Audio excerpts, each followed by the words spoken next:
Hi, I'm Dr. Singhania from Singhania Clinic, located in Dubai Healthcare City. I'd like to talk to you about ADHD or Attention Deficit Hyperactive Disorder. This is commonly talked about by many people, but what does it actually mean? It's a neurodevelopmental disorder and it continues through adolescence to adulthood. 5 to 15% of children suffer from ADHD, and in fact the CDC or USA says there's almost a 23% increase period of 5 or 7 years. Now the DSM-5 has put forth criteria. DSM-5 is the diagnostic manual which comes out every 5 years and puts forth clinical criteria to diagnose different disorders. They have made symptoms which look like inattention and those which look like hyperactive impulsivity.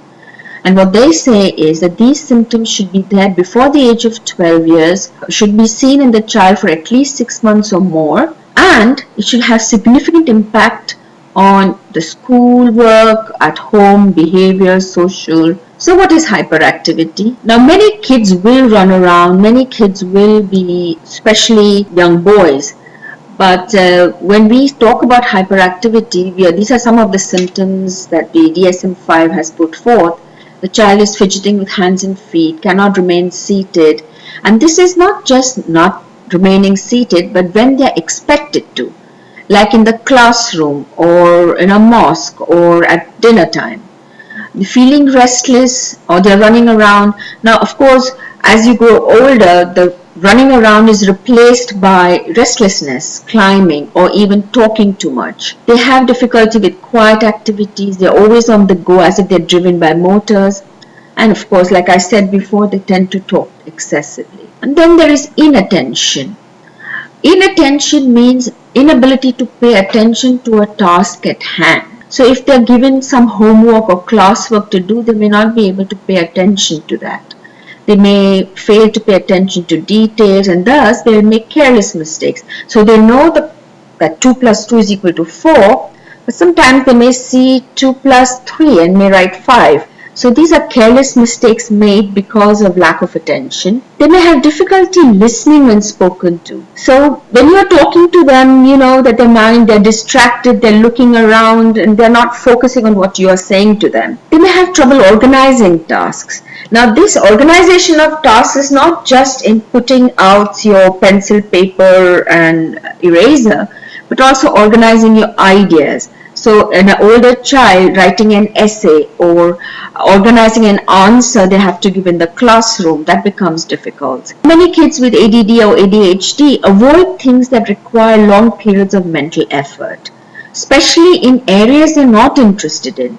Many parents tell me that, he can pay attention, he's terrific in playing video games and he can score more than any of his friends. But this means that he's paying attention to something he's interested in. If he's not interested, he cannot pay attention. There's a difference in that.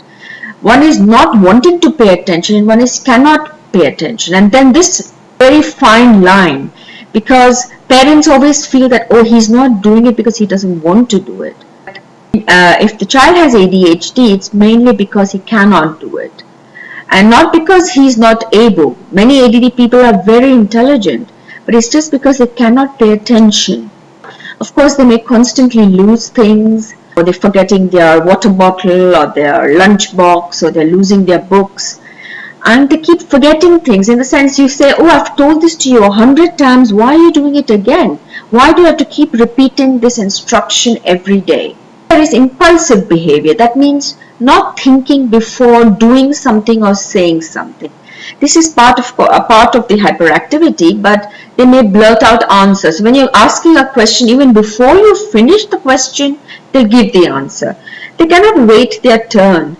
And that's why they tend to interrupt, because many ADD kids tell me, if I don't say it now, I've forgotten it, so I have to say it now, and that's why I interrupt. I'm not being rude. The thing about ADHD symptoms is that many of us also have similar symptoms. They're not pathological, they're not abnormal symptoms, but they are over and above what is expected for that child for that age, and it's impacting their ability to learn or ability to make friends, or the ability to behave in group situations.